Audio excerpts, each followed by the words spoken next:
ይሄን ቪዲዮ ከምንም ጊዜው በላይ ወደ ብዙ ሰዎች እንዲደርስ ፈልጋለሁ። የፈለገውን ነገር ከዚህም በኋላ ሊል ይችላል። የፈለገ ነገር ቢያወራ ቃል መገባለ አይመለከተኝም። አሁን የተናገረው ነገር ግን ዝም እንድል የሚያስችል ነገር አይደለም። ወንጌል የሚያውቅ የና አብርሃምን ስደት የሚያውቅ የነ ዮሴፍን ስደት የሚያውቅ እንዴት የኢትዮጵያውያን ስደተኞችን ሲሞቱ ኢትዮጵያ ቀበሩን ለምን ይላሉ ብሎ ኢትዮጵያ ስጋቸው እንዳታርፍ ለምን ያደርጋል? እንዴት የተወለዱባትን እትብታቸው የተቀበረችበትን ሀገር በችግር ምክንያት ጥለዋት የሄዱትን የተሻለ ነገር ፍለጋ የሄዱት ኢትዮጵያውያን ወገኖቻችን ኢትዮጵያን እንዴት ይረሱበታል? እንዴት ይረሷታል? ደግሞስ የመርካቶ ሸቀጣ ሸቀጥ መወደድ እነሱን አይመለከትም? እያንዳንዱ ኢትዮጵያዊ አሁን የሚኖረው በምንድን ነው? በማን ነው?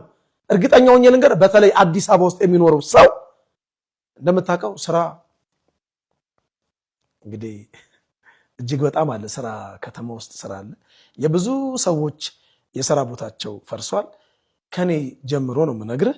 እያንዳንዳችን ቤት ቢያንስ አንድ ዳያስፖራ አለ። እያንዳንዳችን ቤት ቢያንስ ነው የምነግርህ።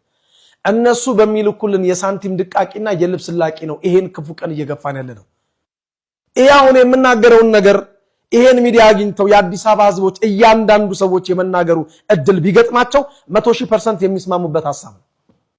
ከዛ በሚላከው ነው ኑሮ መወደዱና መርከሱ ባይመለከታቸው ኖሮ እዛ 16 ሰዓትና 18 ሰዓት ሰርተው ከቤት ክራይ ተርፏቸው ባጠገባቸው ቢታመሙ የሚያስታማቸው ወገን ዘመድ የሌላቸው እህት ወንድሞቻችን የሳንቲም ድቃቂ ልብስ ላቂ አይልኩልንም ነበር።